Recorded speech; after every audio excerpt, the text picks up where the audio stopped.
বিভিন্ন বিতর্কিত উক্তি ও আচরণের জন্য সবসময় আলোচনায় থাকেন যুক্তরাষ্ট্রের প্রেসিডেন্ট ডোনাল্ড ট্রাম্প। আবারও তিনি আলোচনায় এসেছেন বিশ্ব মিডিয়াতে। যুক্তরাষ্ট্রের সুপ্রিম কোর্টের ৬ বিচারপতির উপর চটেছেন প্রেসিডেন্ট। এর আগে তার আরোপিত পাল্টা বৈশ্বিক শুল্ক অবৈধ ঘোষণা করে রায় দেওয়ায় ওই বিচারপতিদের ব্যক্তিগত আক্রমণ করেছেন তিনি। সুপ্রিম কোর্টের এই রায় ট্রাম্প প্রশাসনের জন্য বড় ধাক্কা হিসেবে বিবেচনা করা হচ্ছে। গত শুক্রবারের এই রায়কে অত্যন্ত হতাশাজনক বলে আখ্যা দিয়েছেন প্রেসিডেন্ট ট্রাম্প। বিচারপতিদের কাঠামো সমালোচনা করে তিনি বলেন, সংখ্যাগরিষ্ঠ মত দেওয়া ওই বিচারপতিদের চরমভাবে লজ্জিত হওয়া উচিত। সঠিক কাজটি করার মতো সাহস তাদের নেই। ট্রাম্পের এই আক্রমণ যুক্তরাষ্ট্রের বিচার বিভাগের উপর নজিরবিহীন আঘাত হিসেবে দেখা হচ্ছে। ডোনাল্ড ট্রাম্প সাধারণত রাজনৈতিক রীতিনীতির তোয়াক্কা করেন না।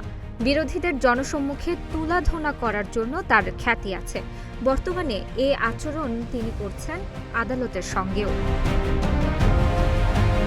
সুপ্রিম কোর্টের রায়ের কয়েক ঘণ্টা পর হোয়াইট হাউসে আয়োজিত সংবাদ সম্মেলনে ট্রাম্প বলেন, আদালতের নির্দিষ্ট কিছু সদস্যের ওপর আমি হতাশ। আমাদের দেশের জন্য সঠিক কাজটি করার সাহস না থাকায় তাদের প্রতি আমি একেবারেই হতাশ।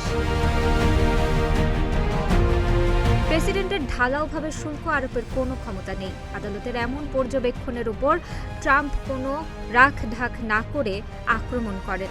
প্রায় ৪৫ মিনিটের সংবাদ সম্মেলনে তিনি দাবি করেন, শুল্ক আরোপ অব্যাহত রাখতে তিনি বিকল্প পথ খুঁজে বের করবেন।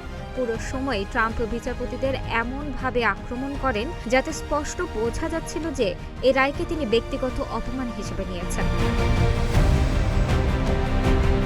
আক্রমণের ক্ষেত্রে রিপাবলিকান বা ডেমোক্রেট মনোনীত বিচারপতিদের মধ্যে কোনো পার্থক্য করেননি ট্রাম্প। শুল্ক বাতিলের পক্ষে রায় দেওয়া ৬ বিচারপতির ৩ জন ডেমোক্রেটদের মাধ্যমে এবং অন্য ৩ জন রিপাবলিকানদের মাধ্যমে নিযুক্ত। কোনো তথ্য প্রমাণ ছাড়াই প্রেসিডেন্ট দাবি করেন, আদালত বিদেশি স্বার্থে প্রভাবিত হয়ে এই সিদ্ধান্ত নিয়েছেন।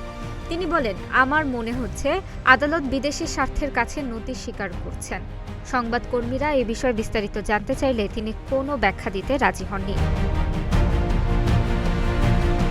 ৬ বিচারপতির কড়া সমালোচনা করলেও অপর ৩ বিচারপতি Clarence Thomas, Samuel Alito, Brett ক্যাভানাউয়ের প্রশংসায় পঞ্চমুখ ছিলেন ট্রাম্প। এই ৩ বিচারপতি শুল্ক আরোপের ক্ষেত্রে প্রেসিডেন্টের ক্ষমতা বহাল রাখার পক্ষে মত দিয়েছিলেন।